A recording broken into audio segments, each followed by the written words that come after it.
사도행전 6장 1절에서 7절까지입니다. 5장 42절에 보면 날마다 성전에 있든지 집에 있든지 예수는 그리스도라 가르치기와 전도하기를 쉬지 아니하니라. 교회가 핍박이 있었습니다. 몇 차에 걸쳐서 사도들이 옥에 갇히고 매를 맞고 협박을 당하고 그랬지만 복음을 전하는 일은 중단되지 않았습니다. 그 결과로 1절에 보면 제자의 수가 많아졌습니다. 그리고 오늘 마지막 절에 보면 예루살렘에 있는 제자의 수가 얼마나 많아졌느냐? 심히 많아졌습니다. 여기서 말하는 제자는 사도행전에서는 예수를 믿는 사람이 다 제자입니다. 제자 훈련을 받아서 제자 자격증을 받는 게 아닙니다. 예수를 따르는 사람들이 제자예요. 예수 믿는다는 게 뭐예요? 예수님을 따르기로 결정하고 그 주님의 부름에 응답하는 것이 예수 믿는 거예요. 그런 사람들이 제자입니다. 지금 사도행전 이 6장의 상황은 사도행전 2장으로부터 시작해서 적어도 20년에서 30년을 넘기고 있을 때로 추측이 됩니다. 처음에는 3,000명, 그리고 5,000명, 그 다음에는 수를 헤아릴 수 없는 많은 사람들이 예수를 믿게 됩니다. 어마어마한 부흥이 일어났습니다. 남녀의 수를 헤아리면 2만 명에 이르는 엄청난 부흥입니다. 그때까지도 교회는 조직을 갖지 않았습니다. 당회라든지 재직회라든지 그런 조직 자체가 없었습니다. 직분을 교회에 두지 않았습니다. 교회에 오직 사도들만 공인된 직분이었고 모든 사람들은 다 예수를 따르는 제자들이었습니다. 건물도 가지고 있지 않았어요. 솔로몬 행각에 모여서 공개적으로 예배를 드렸고 그리고 흩어지면 적어도 수백 개 이르는 소그룹, 작은 그룹들이 모여가지고 가정가정에서 거기서 떡을 떼고 거기서 기도를 하고 거기서 구체적으로 이제 말씀을 나누게 됩니다. 교회가 놀라운 부흥이 일어나는데 이러면서 교회가 성장하는 가운데서 겪는 성장통을 경험하게 됩니다. 교인들이 많지 않았을 때 생겼던 문제들이 생기기 시작합니다. 수가 많아지다 보니까 사랑해야 될 사람도 많아지고 뜻을 모아야 될 사람도 많아지고 뜻을 조율해야 될 사람도 많아지고 충분히 설명을 해야 될 일도 많아지고 특별히 민원도 많아지고 민원이 뭐예요? 사소한 일들을 해결해 줘야 되는 일들, 불평거리들을 설명하고 해결해야 될 일들, 특별히 이 과부들을 구제하는데 그 과부들이 외부에서 온 헬라파 과부들, 예루살렘 본토 과부들 이 두 부류가 있는데 이제 주로 사도들을 중심으로 해서 구제를 이제 하게 됩니다. 옷도 나눠주고 먹을 것도 나눠주고 그렇게 하는데 불평이 생겼어요. 밖에서 들어온 사람에 대하여 차별을 한다. 본토 히브리 사람들이 우리를 차별한다. 우리를 제외한다. 거기에 있던 사람과 새롭게 들어온 사람들 간에 갈등이 생깁니다. 이렇게 하면서 점점 원망이 생겨요. 그 원망은 마치 전염병처럼 퍼져요. 결국은 어디까지 들러붙느냐? 사도들에게까지 전염이 돼요. 사도들을 원망하기 시작합니다. 이 원망은 아주 독한 전염병입니다. 사람을 병들게 만들어요. 교회 안에 이런 갈등들이 얼마든지 있을 수가 있어요. 그 교회 문화에 익숙한 사람과 새로 들어온 익숙하지 않은 사람들 간의 갈등, 우리를 충분히 이해해 주지 않는다. 그런 불평이 있을 수가 있고 익숙한 사람들은 익숙하니까 그냥 편안하고 그러다 보니까 한쪽에서는 굉장히 힘들고 어려운 일을 겪습니다. 교회를 계속 나와야 되나 나가야 되나 그런 고민까지 하게 됩니다. 그래서 조용히 교회를 떠나는 사람들도 있어요. 이 사도행전 교회가 이런 문제를 겪고 있는 거예요. 저도 어디를 가보면 참 낯설 때가 많아요. 거기에 그렇게 문화에 익숙하지도 않고 별로 친한 사람도 없고 뭘 하려니 뭘 할 줄도 잘 모르겠고 이러다 보니까 굉장히 불편할 때가 있습니다. 그것에 적응하는데 혼자 적응하기가 힘들어요. 누군가가 적응할 수 있도록 자꾸 도와주고 자꾸 함께 일하고 함께 대화하고 이렇게 하는 누군가가 있어야 그게 가능한 겁니다. 이 예루살렘 교회도 마찬가지였어요. 사실 히브리파 사람들이 너 차별한 것도 아닙니다. 차별한다고 느낀 겁니다. 그것이 결국은 사도들에게 대한 원망으로 번집니다. 사도들이 우리를 차별한다. 이렇게 생각을 한 거예요. 이게 어떻게 보면 그냥 사소한 문제이고 민원에 해당될 수 있지만 이런 것들을 잘 풀어나가지 않으면 거기에 사탄이 낄 수가 있습니다. 교회 부흥의 지장을 가져올 수 있습니다. 하나 되어서 하나님 뜻을 이루는데 어려움을 겪을 수가 있어요. 그런 작은 차이들, 문화적 차이들, 또 관계의 그런 차이들 이런 것들을 잘 극복해야 교회가 든든히 서가고 부흥이 될 수가 있는 것입니다. 사도들은 교회가 이렇게 구제 문제에 휩싸여 가지고 자꾸 민원이 들어오니까 그걸 설명해야 되고 그러다 보니까 한두 사람도 아니고 진이 다 빠져버리는 거예요. 결국은 하나님 말씀을 연구하고 기도하는 일이 자연스럽게 소홀하게 되어집니다. 왜냐하면 시간은 한계가 있고 몸의 능력도 한계가 있는데 그렇게 분산이 되어버리니까 중요한 일을 하지를 못하는 거예요. 우리가 뭐든지 보충이 안 되고 계속 쓰기만 하면 나중엔 바닥이 나고 거기는 아무것도 살 수 없는 메마른 땅이 되고 말아요. 목회자가 영적인 탈진이 옵니다. 교회의 탈진으로 이어집니다. 그러면 그 교회는 결국은 누구도 살 수 없는 그런 메마른 저수지와 같이 되어버리는 거예요. 그래서 이게 대단히 중요합니다. 일이 많아지는데 일을 해결할 사람들이 많지 않으니까 이런 문제가 생긴 거예요. 그래서 사도들이 고민을 합니다. 어떻게 하면 좋겠는가? 사실 어떤 때는 설교 한 편을 준비하는데도 오랜 시간이 필요합니다.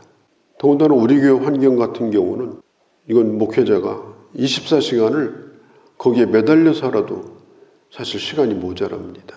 아침 새벽부터 해서 저녁까지 거기에 온통 다 매달려도 이게 충분히 준비가 안 되는 그런 상황이에요.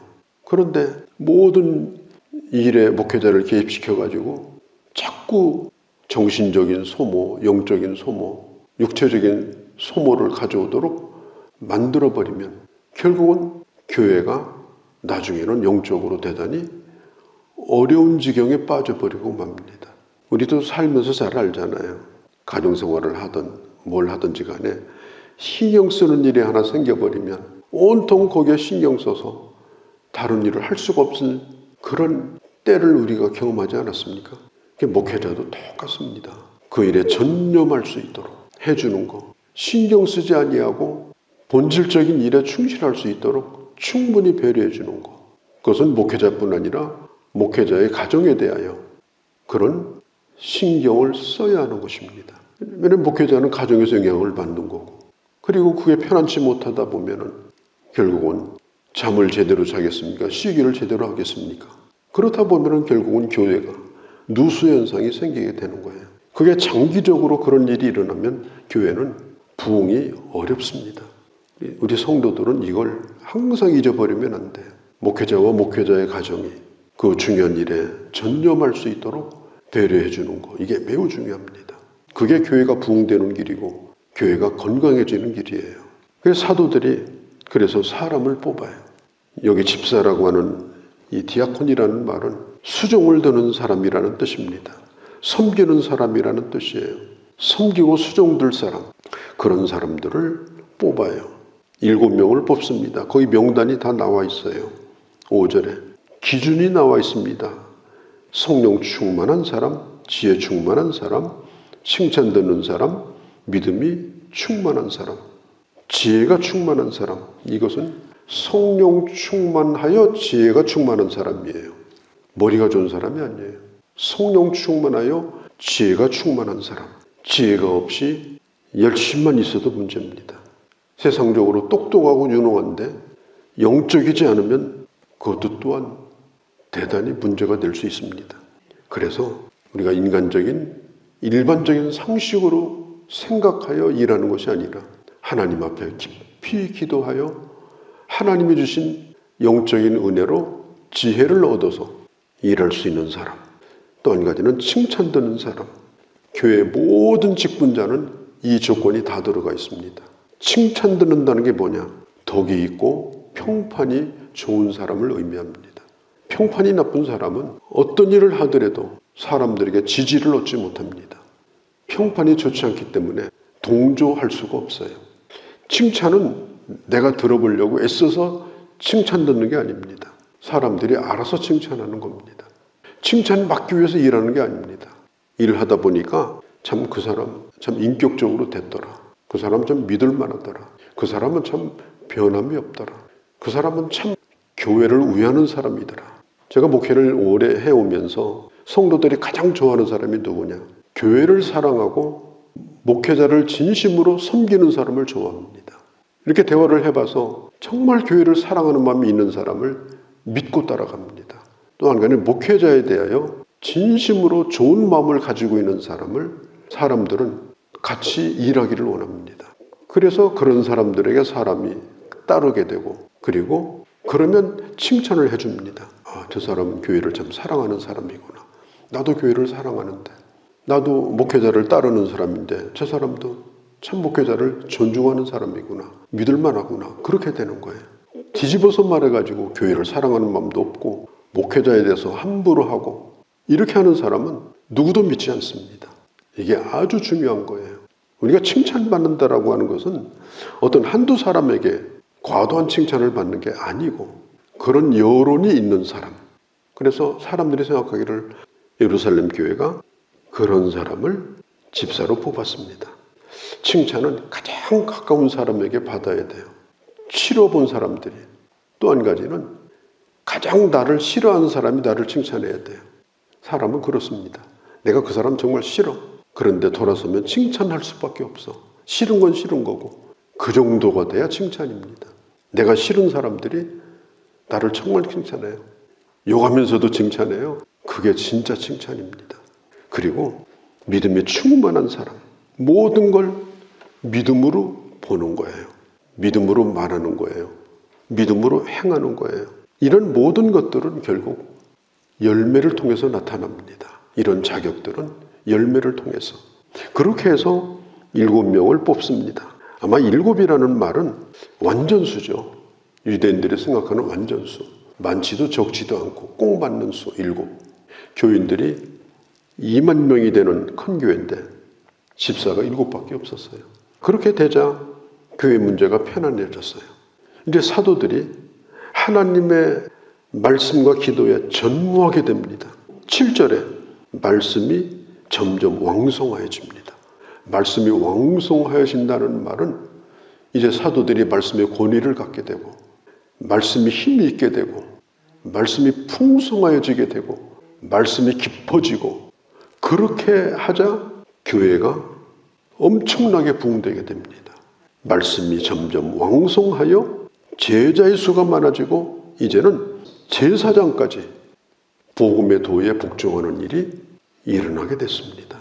교회에서 일하는 모든 사역자들은 말씀이 충만해야 됩니다. 그래서 모든 사람들이 말씀의 은혜를 받고 살 수 있도록 서로 말씀을 가르치고 또 말씀을 나누고 그렇게 하고 사도들은 말씀에 전무할 수 있도록 후원하고 배려해주고 그렇게 하면서 이 교회가 점점점 오늘 성경에 7절에 있는 대로 심히 많아지는 부흥이 일어나게 되어지는 거예요.